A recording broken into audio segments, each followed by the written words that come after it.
अरे ये ताप इतना बढ़ क्यों रहा है? चारों ओर इतनी तीव्र वायु। मैंने तो वज्र नहीं चलाया, फिर यह अंधकार कैसा? इंद्रदेव, कहीं पर कोई भयंकर तपस्या कर रहा है। पूरा ब्रह्मांड कांप रहा है। स्वर्ग की शक्ति कमजोर हो रही है देवराज, कुछ करिए। नारायण नारायण, क्या मैं जान सकता हूँ कि आप सब इतने घबराए हुए क्यों हैं? कोई तो घोर तपस्या कर रहा है कि हम सबका सिंहासन डोल रहा है। नारायण नारायण, कदाचित आप सबको नहीं पता कि ये सब ताप तो ज्योतिषमती की घोर तपस्या के कारण है। आप सब बिल्कुल भी भयभीत ना हो। ये क्या हो रहा है देवराज इंद्र? कहीं ज्योतिषमती आपका स्थान तो नहीं लेना चाहती? अरे नहीं नहीं, चाक्षुष मनु की पुत्री ज्योतिषमती, जो एक दिव्य कन्या है, वह भगवान संकर्षण को पति के रूप में पाने की इच्छा से ये तपस्या कर रही है। ओह अच्छा। हाँ हाँ, मैं बिल्कुल भी भयभीत नहीं हूँ मुनिवर। हाँ हाँ, वो तो दिख ही रहा है देवराज। नारायण नारायण।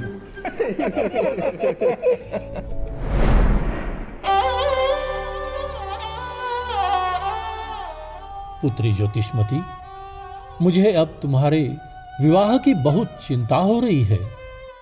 पिताश्री, मैंने पहले भी आपसे कहा है कि मैं विवाह करूंगी तो भगवान के सबसे बड़े सेवक से, जो कि सबसे शक्तिशाली भी हों, और ऐसे तो केवल भगवान संकर्षण ही हैं।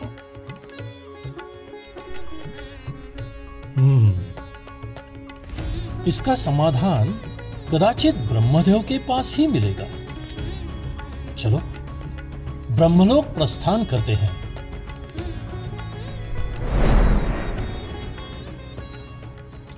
प्रणाम पिताश्री। अरे चक्षुष मनु, ब्रह्मलोक में आपका फिर से स्वागत है।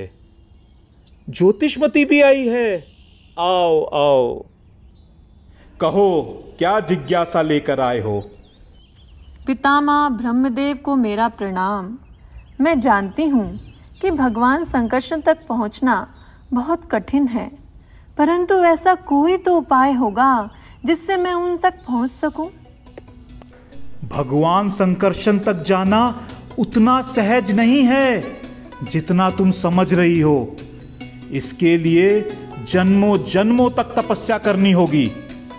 क्या तुम उसके लिए सज्ज हो? मैं सज्ज हूँ पितामह। कदाचित मुझे कितने भी जन्म क्यों न लेने पड़े, परंतु मैं बार बार अनंत शेष को प्रसन्न करने के लिए कठोर तपस्या करती रहूंगी। पुत्री, मैं तुम्हारी श्रद्धा, निश्चय और धैर्य से अत्यंत प्रसन्न हूं और ये वरदान देता हूं कि जब भी अनंत की इच्छा होगी तब तुम्हारा उनसे विवाह होगा।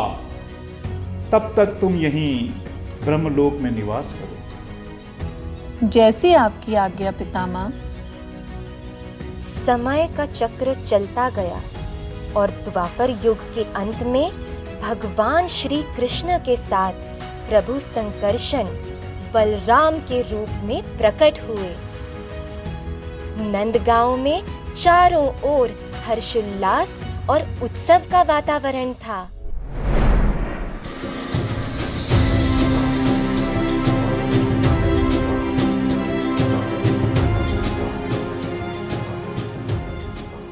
अरे देखो देखो, नंद बाबा ने क्या भव्य आयोजन किया है नामकरण के लिए। कौन आ रहा है नामकरण करने के लिए? अरे तुम्हें नहीं पता, गर्ग मुनि आ रहे हैं दोनों बालकों का नामकरण करने के लिए। अच्छा,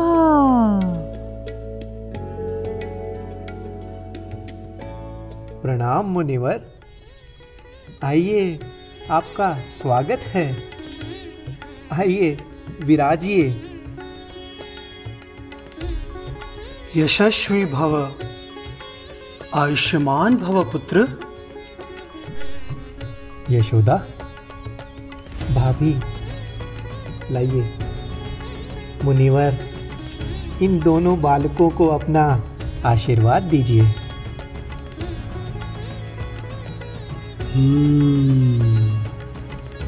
हे नंद, ये दोनों ही बालक दिव्य हैं और ये दोनों अपने साथ अनेक रहस्य लेकर जन्मे हैं।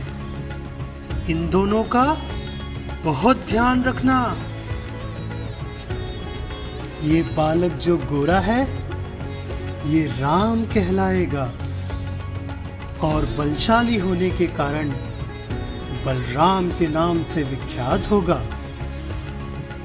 और ये दूसरा बालक जो श्याम वर्ण का है, थोड़ा चंचल है परंतु बहुत मनमोहक है, सर्वाकर्षक है। इसका नाम कृष्ण होगा।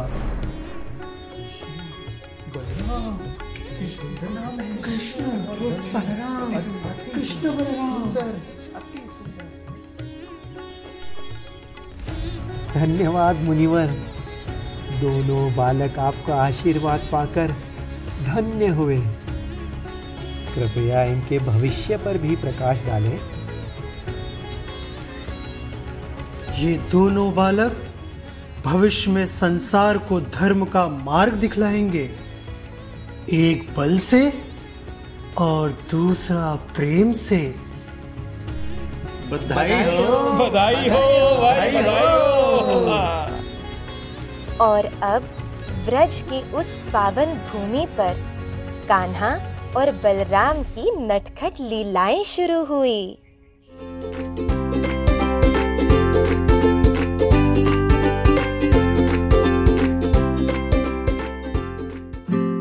मेरे कान्हा, ओ कान्हा, उठ जा बेटा।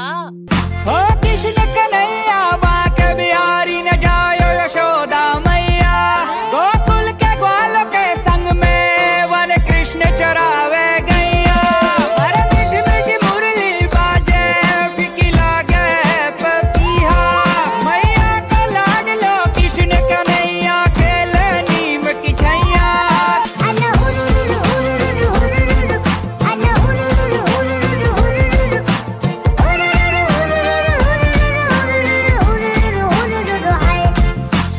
कृष्ण कन्हैया मथुरा में दिल में, कृष्ण कन्हैया मथुरा में दिल में, भैया जसोदा झूला झूलाया, भैया जसोदा झूला झूलाया। उड़ जागो जागो जागो, उड़ कृष्ण कन्हैया जागो, तेरी माँ वो माखन लाई, बड़ा कृष्ण कन्हैया ताको। अनु हुरुरु हुरुरु हुरुरु, अनु हुरुरु हुरुरु हुरुरु, हुरुरु हुरुरु हुरुरु हुरुरु हुरुरु हाय।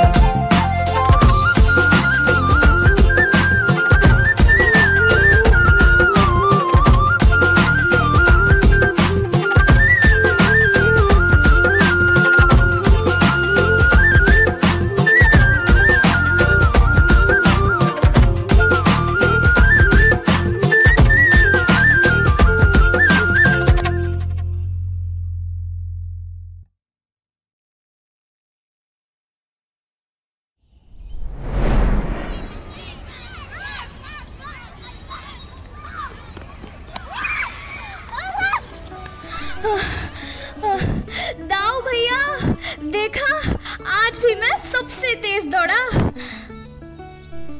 हाँ हाँ, बहुत तेज दौड़ते हो, पर पता है ना असली बात तो कुछ और ही है। अच्छा, वो क्या भैया? अरे वही जो हर बार तुझे बताता हूँ कि तुम इस परिवार के हो ही नहीं। तुम्हें तो नंद बाबा यमुना के किनारे से उठा के लाए थे। हाँ हाँ दाऊ, देखो ना, आपका वर्ण श्वेत और इसका वर्ण तो श्याम है। और मधुमंगल, दाऊ भैया कितने शांत स्वभाव के हैं, और कान्हा एकदम नटखट और चंचल। सही कह रहे हो श्री दामा। पर क्या करे, मैया तो इसे ही ज्यादा प्रेम करती है, तो मुझे भी इसका ध्यान रखना पड़ता है, बड़ा भाई जो हूँ। आज जाकर सब मैया को बताऊंगा। जाओ, मैं नहीं खेल रहा तुम्हारे साथ, और आगे से जो भी माखन लाऊंगा कुछ भी नहीं दूंगा तुम सबको। जा रहा हूँ मैं मैया के पास। अरे अरे अरे, कहाँ जा रहे हो? खेल तो पूरा करो। अरे अरे।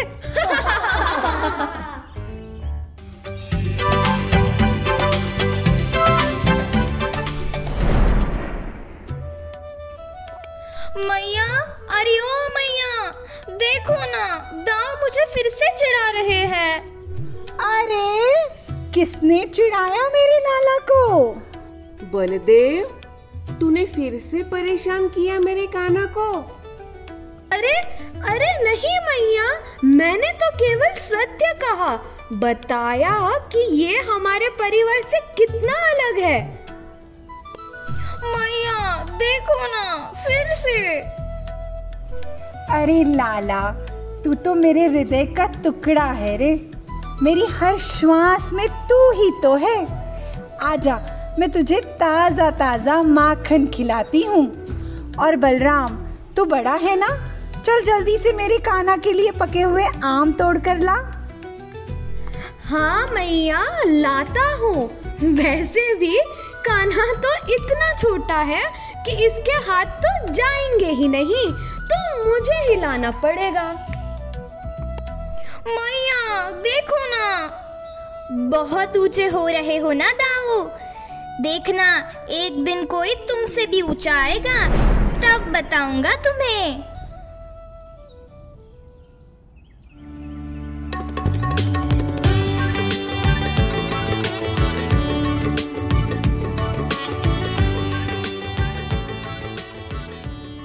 भगवान, त्रेता युग में जब आपने राम के रूप में अवतार लिया, तब मैं आपके अनुज लक्ष्मण के रूप में आपकी सेवा के लिए गया था। परंतु उस जन्म में मुझे बहुत पीड़ा सहन करनी पड़ी। मेरा हृदय बहुत व्यथित रहा। क्यों दाऊ भैया? क्या हमने आपसे बहुत परिश्रम करवाया? बहुत सारे कठिन कार्य आपके द्वारा सिद्ध करवाए, इसीलिए ना?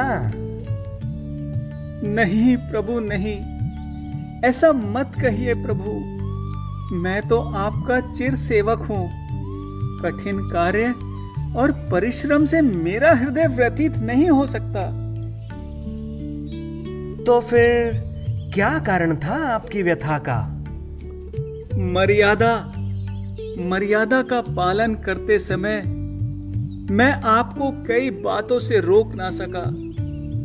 यदि मैं आपका बड़ा भाई होता तो मैं आपको वन जाने और वहां पर नंगे पांव कांटों पर चलने की कभी आज्ञा ना देता। अपितु मैं सारी भूमि को तहस नहस कर देता। पर अब द्वापर युग में तो मैं तुम्हारा अग्रज हूं, इसलिए हे कान्हा, इस युद्ध को रोक दो। इस युद्ध से किसी का भला नहीं होगा। दाऊ भैया, तो क्या आपको यह लगता है कि मैंने इस युद्ध को रोकने का प्रयास नहीं किया? परंतु अब धर्म इसी में है कि दोनों पक्षों को अवसर दिया जाए। ये धर्म युद्ध होकर रहेगा दाऊ, होकर रहेगा। विधि का यही विधान है। तो एक बात समझ लो कान्हा, मैं इस युद्ध में कोई सहयोग नहीं दूंगा। मेरे लिए भीम और दुर्योधन दोनों ही समान हैं। दोनों को मैंने ही गदा युद्ध की शिक्षा दी है। मैं इस युद्ध से दूर ही रहूंगा। मुझे इस संदर्भ में कुछ ना पूछना कान्हा, कुछ ना पूछना। और कुंती बुआ, उनके साथ जो अन्याय हुआ उसका क्या दाऊ? क्या आप द्रौपदी चीरहरण भूल गए? क्या पांडवों का वनवास भूल गए? क्या ये न्याय था? अरे, दोनों भाइयों में क्या वार्तालाप चल रहा है? जरा हम भी तो सुने। प्रणाम मैया। कुछ नहीं, ऐसे ही दाऊ के साथ तर्क वितर्क का आनंद ले रहा था। हाँ मैया, आप तो जानती ही हैं कि तर्क वितर्क में इससे कोई नहीं जीत सकता। अरे लाला, ये सब तर्क वितर्क की बातें तो चलती रहेंगी। तू अपने दाऊ भैया को समझा कि जल्दी से विवाह के लिए मान जाए। हाँ मैया, इस विषय में तो मुझे भी अत्यंत रुचि है। क्योंकि जब दाऊ का विवाह होगा तभी तो कोई मेरे बारे में भी विचार करेगा। चल नटखट कहीं का। यहाँ यशोदा मैया और रोहिणी मैया अपने सुपुत्रों के विवाह के बारे में सोच रही थी, परंतु उधर ब्रह्मलोक में तो कुछ और ही गणना चल रही थी।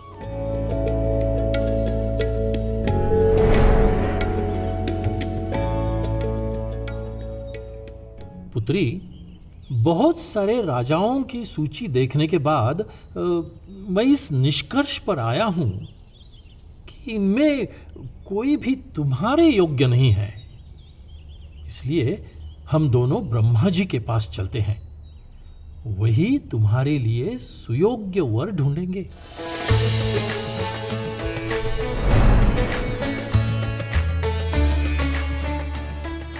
प्रणाम पितामह। मैं राजा रैवत का पुत्र कुकुदमी अपनी पुत्री रेवती के विवाह हेतु आपका मार्गदर्शन लेने आया हूं। यह एक दिव्य कन्या है जो यज्ञ से उत्पन्न हुई है। वत्स, तुम्हें कदाचित याद नहीं कि तुम कई जन्मों पहले भी मेरे पास आ चुके हो। तुम्हारी पुत्री रेवती, जो कि पहले ज्योतिषमती थी, उसका विवाह भगवान संकर्षण से पहले से ही सुनिश्चित है। क्या? भगवान संकर्षण से? आप ये क्या कह रहे हैं पितामह? पुत्र, ब्रह्मलोक के इन कुछ क्षणों में पृथ्वी पर 27 महायुग बीत चुके हैं। तुम शीघ्र अतिशीघ्र वहां प्रस्थान करो जहां भगवान अनंत शेष श्री कृष्ण के अग्रज के रूप में लीला कर रहे हैं। अपनी पुत्री रेवती का विवाह बलराम जी से कराओ, जिसके लिए उसने पूर्व जन्मों में बहुत कठिन तपस्या की है। जाओ वत्स, जाओ। परंतु इतनी बड़ी सृष्टि में पूरी पृथ्वी पर हम अनंत शेष को कैसे पहचानेंगे? सर्वशक्तिमान बलराम द्वापर युग के आकार के हैं, परंतु करोड़ों चंद्रों का तेज है उनके मुख पर। सदैव प्रसन्न रहने वाले नीलांबरधारी तप्त कांचन वर्ण के हैं श्री बलराम। वे इस समय द्वारिका में श्री भगवान कृष्ण के साथ रह रहे हैं।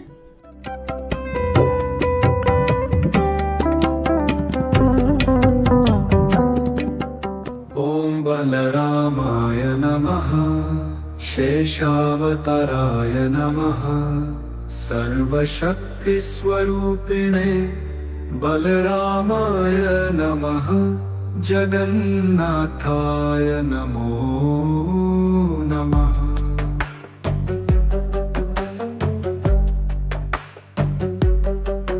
हलधराय वीराय नीलवर्णाय धीमते बलदेवाय शौर्याय बलरामाय ते नमः। जगन्नाथाय नमो नमः।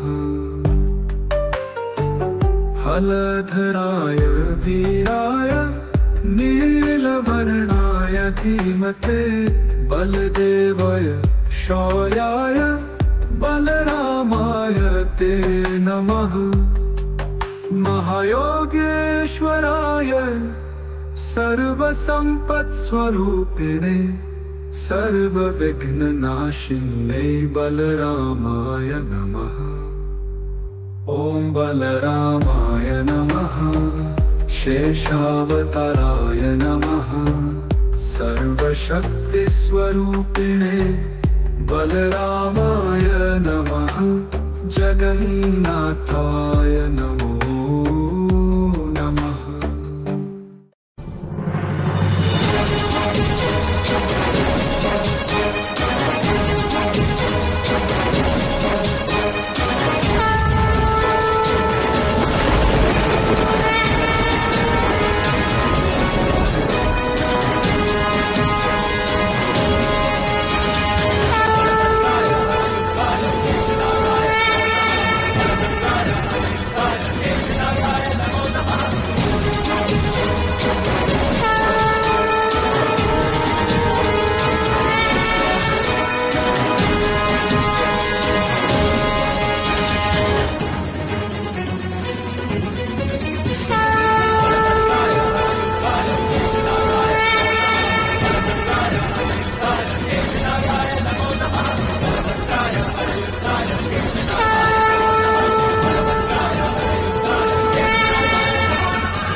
राजा कुकुदमी और रेवती तुरंत ब्रह्मलोक से पृथ्वी लोक पर आते हैं।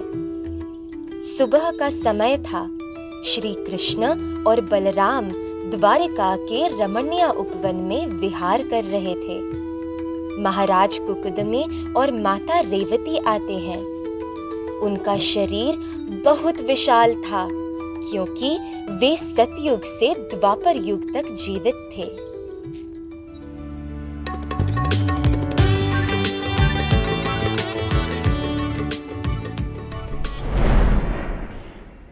क्या आप ही अनंत शेष संकर्षण श्री बलराम हैं? हाँ, मैं ही बलराम हूँ, द्वारकाधीश कृष्ण का बड़ा भाई। कहिए, आपके आने का क्या प्रयोजन है?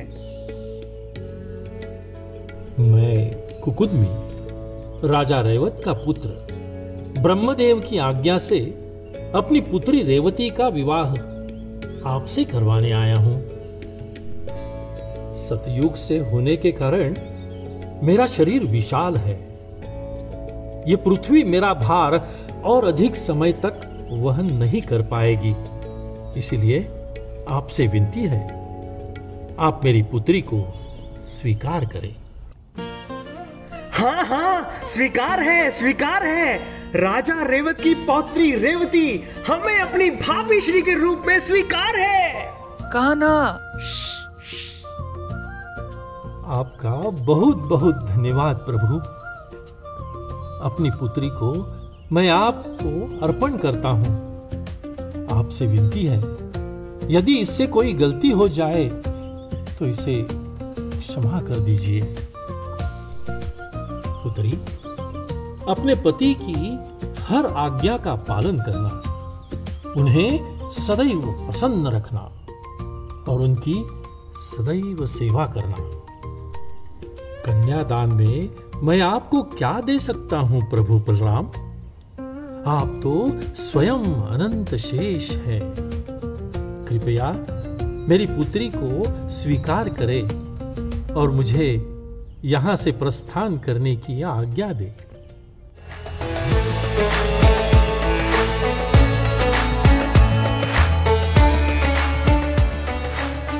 प्रणाम भाभी श्री।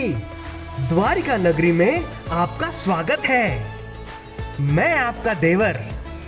वैसे तो मेरे 1 सहस्त्र नाम हैं, परंतु वो सब नाम याद करते करते बहुत समय निकल जाएगा, इसलिए आप मुझे कन्हैया कह सकती हैं। क्यों दाऊ, मैं ना कहता था कि एक दिन कोई आपसे भी ऊंचा मिलेगा। अरे अरे कान्हा, चुप चुप। वैसे मुझे भी सदा से ऊंची भाभी की लालसा थी। भाभी श्री, यदि आप बचपन में ही मिल गए होते तो छत से टंगा माखन निकालने के लिए मुझे ग्वाल बालों की आवश्यकता ना पड़ती। मेरा सारा माखन तो वो ही खा जाते थे। अरे कान्हा, अब हम वृंदावन में नहीं, द्वारिका में हैं। अरे दाऊ, वो सब छोड़ो, परंतु ये सोचो कि आपको भाभी श्री के लिए कितना ऊंचा महल बनाना पड़ेगा। ये सब तुम्हारे कारण हुआ है कान्हा। मैं कुछ सोच समझ के कुछ बोलता, उससे पहले बड़े उत्साह में हाँ हाँ हाँ हाँ भाभी जी स्वीकार है, ये कह दिया। हाँ दाऊ, स्वीकार है कह दिया, क्योंकि इसका लाभ भी तो है। आप सोचिए, जब आप और भाभी श्री उपवन में भ्रमण करने जाएंगे तो भाभी श्री सहजता से ही वृक्षों से फल तोड़ लेंगी और आपको कोई कष्ट नहीं करना पड़ेगा। क्यों, है ना लाभ? कान्हा, मुझे लाभ और हानि मत गिनाओ, इस बड़ी समस्या का हल निकालो, अन्यथा द्वारिका में जाते ही हम दोनों उपहास का पात्र बनेंगे। हल बताओ, हल। हल? आप तो स्वयं हलधर हैं दाऊ। आप दूसरों से हल मांगे, यह बात आपको शोभा नहीं देती। कुछ तो उपाय करना पड़ेगा। मैं कितनी भाग्यशाली हूँ कि यदुवंश के प्रिय श्री कृष्ण ने मुझे भाभी के रूप में स्वीकार किया। और देवर जी, कोई भी मनुष्य आपको क्या समर्पित कर सकता है? उसे दिया हुआ शरीर, धन, संपदा, बुद्धि, रूप, काया, ये सब कुछ तो आपकी ही देन है। तो भला कोई मनुष्य आपको क्या समर्पित करे प्रभु? यह आपने सही कहा भाभी श्री। मनुष्य को सब कुछ मैंने ही दिया है, परंतु मनुष्य अपना मन समर्पित कर सकता है, वह भी दाऊ बलराम को। प्रभु, अपना मन इनको क्यों और कैसे समर्पित करना चाहिए? दाऊ के प्रति समर्पण में और मेरे प्रति समर्पण में कोई भेद नहीं है। कृष्ण और बलराम, हम दोनों एक समान हैं। मैं सर्वनियंता, सर्वभोक्ता एवं सभी लोगों का महेश्वर हूं और बलराम मेरे सबसे अग्रणी सेवक हैं। बलराम सर्वशक्तिमान है, अनंत शेष है, आदि गुरु हैं, जो कि सभी प्रामाणिक गुरुओं के प्रतिनिधि हैं। मेरी सेवा के लिए बलराम ही अपने आप को मेरे धाम, मेरे आभूषण, मेरे वस्त्र और मेरी सेवा में प्रयोग की जाने वाली सभी सामग्रियों के रूप में विस्तार करते हैं। केवल बलराम की कृपा से ही मनुष्य मेरी दुर्लभ भक्ति प्राप्त कर सकता है।